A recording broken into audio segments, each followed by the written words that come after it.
Kasi yung babae, during reproductive age, pag nanganganak pa sila, may protection sila, no? May hormone na estrogen sa katawan nila na nagpoprotekta sa katawan nila.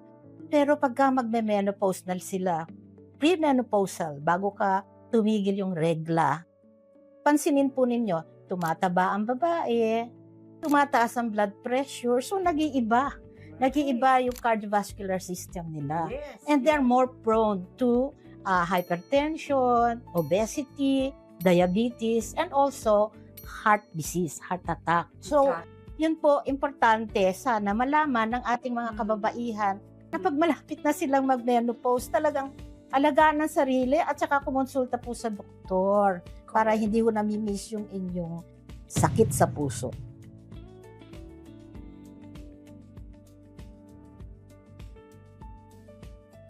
Ayan nga po ang gusto naming ipahiwatig sa mga kababaihan na huwag lang hintayin na magkaroon sila ng sakit kasi pangkaraniwan.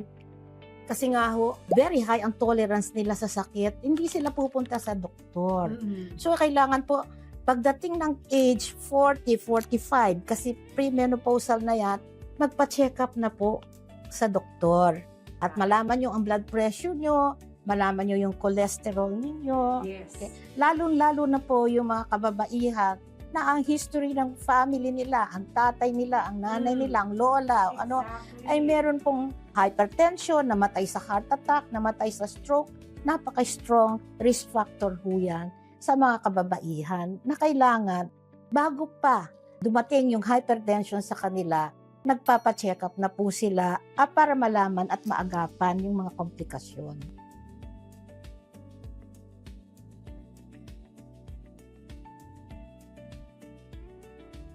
Mentally mas stable ang mga babae. Mental talaga. At malaki ang factor ng mental sa overall na health, no?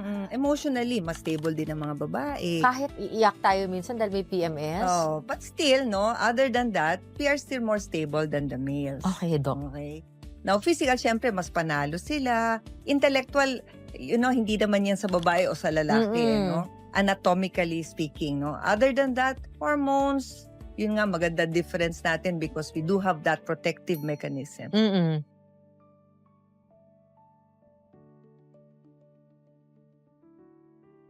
Ibang-iba ang simptomas ng mga babaeng may sakit sa puso.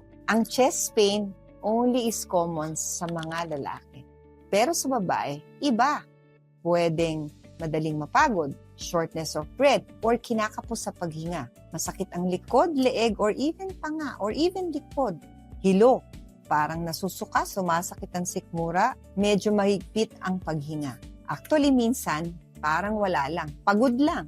Pero actually, it's already a sign of a serious cardiac condition. At dahil ito ay hindi very classic symptoms of an individual having a cardiovascular disease, madalas, mali ang diagnosis. Nahuhuli ang ating treatment. So bakit nga ba nai-ignore ng mga babae itong mga simptomas na to? Kasi ang babae ay natural caregiver. Sila ay unang-una bilang isang ina, asawa, anak, leader, empleyado, all at the same time. Kapag may nararamdaman, inuuna pa rin ang iba at nahihiya silang magpatingin kasi baka isipin, arte lang. Pero ito ang katotohanan.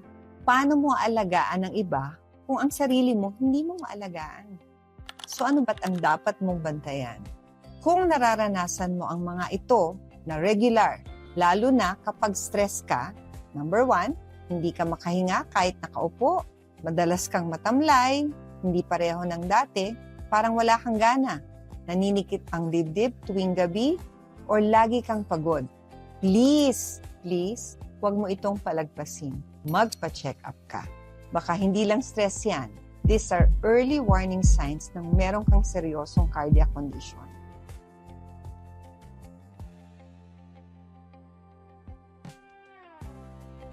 May bukol sa dibdib, parang they always equate it as cancerous or malignant. Tayo mga babae, hindi lahat po ng bukol na nakakapa natin sa ating dibdib ay malignant or cancer. That's why importante, alamin and then papacheck up. Kasi hindi naman po natin malalaman yan sa basta kapa lang. That's why Nandyan po yung mga tamang mga doktor, no, para makita ito. At may mga pagsusuri, like for example, mammography or breast ultrasound that can differentiate, no, whether this is really benign o yung hindi malignant type of bukol.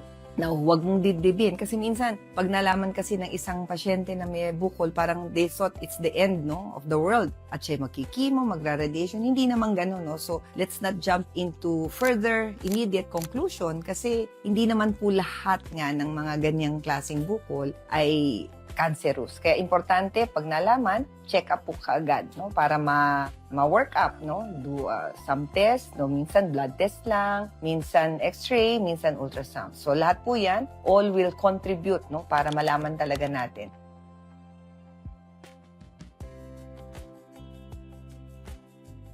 Tama ka, normally, usually related sa menstruation mo because of hormonal changes.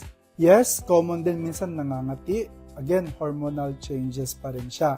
Tapos normal din minsan na nagkakaroon ka ng bukol-bukol sa dede pag malapit mag-mens. Pero ang tandaan nyo, dapat mawala lahat yan pag natapos ang menses. Kasi nagkakaroon na ng hormonal balance, no? Hindi na siya nagkakaroon ng epekto masyado. Pero pag persistent, for example, persistent yung nararamdaman mo, wala nang kinalaman sa pag-mens mo, magpakonsulta ka. Then we will do some form of a test, for example, an ultrasound or a mammogram.